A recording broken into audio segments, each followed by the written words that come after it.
Alan said, "I feel like we ought to give some thought to the future." "Oh?" Jane said, keeping her voice light and neutral. She had no idea what he might say next, but she felt apprehensive. They were watching television in the family room at Jane's house. Her parents had gone to bed, but there was always the possibility that they might descend the stairs, or else one of Jane's brothers might come home.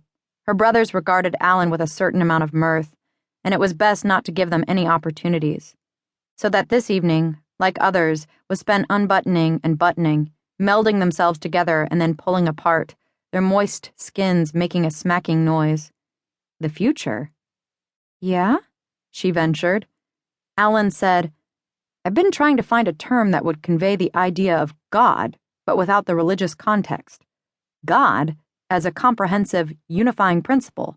God as unquestioned rightness and authority, except secular. Not God. It isn't as easy as you'd think." "What are you talking about?" Jane had started out impressed by Alan's intelligence. Then she got used to it, and now it often annoyed her. "What does that have to do with the future? Future in general, or me and you future?" "Me and you. See, people say, in the eyes of God, meaning an alternative to state-sanctioned, as in, married in the eyes of God." He gave Jane a cunning sideways look. "What?" "But if we don't want to go all religious, we can just say we're married in the eyes of the universe. I think it's a reasonable alternative." "Married? Who said we're married?" It didn't seem like the kind of thing you had to argue about with somebody. "That's crazy. Anyway, you didn't even ask me." "I guess I just figured," Alan began. "I mean, we've been hanging out for more than a year." "Hanging out," Jane repeated. She supposed that was what you called it. She and Alan didn't do a lot of boyfriend-girlfriend activities, besides the kissing stuff. No date things like football games or parties.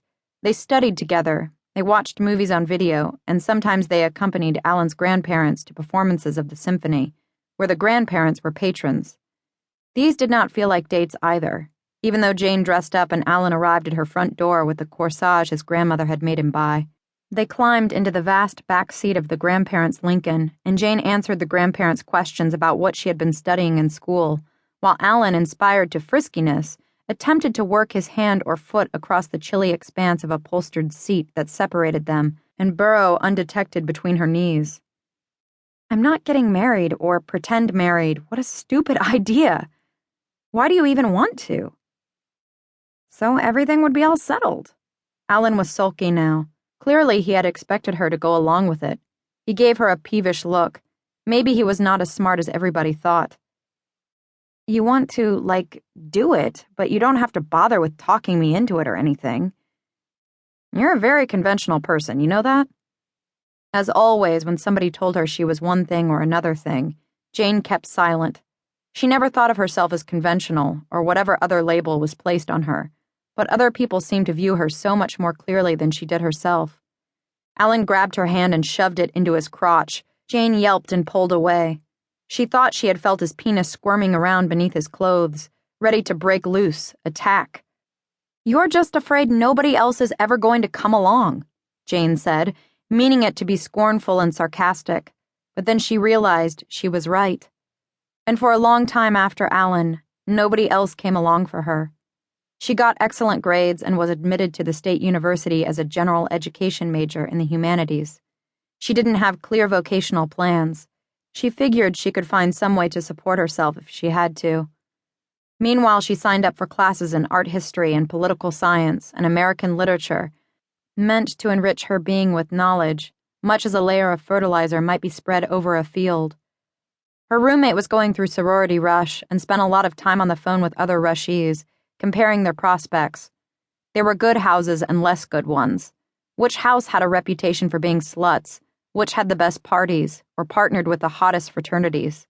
Which one was for joyless, dreary types going for high grade point averages, like Jane over there on her side of the room, writing a paper on Walt Whitman?